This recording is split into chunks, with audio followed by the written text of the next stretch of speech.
มือนบยังเทสาสูงถ้วยคาน้อมบาสาธุการรัตนังไตแก้วศาสนาหมายบูชาบุญญาโพธิญาณบารมีเคยแผ่ไพศาลลำลืนสุอันโลกลุ่มโลกาอาราธนานมัสการสักการะจิตกายวาจาขาบขมาการ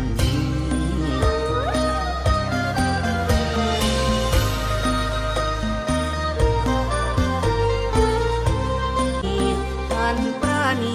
มั่งมีเมตตาผู้บาไกลได้ดำรงศาสนาองค์พระสัมมาสัมพุทธภโคดมพวงประชาพากันชื่นชมท่านพดุงสังคมล้วนวิวัฒน์พัฒนาแล้วได้ปลูกปั้นคุณแปล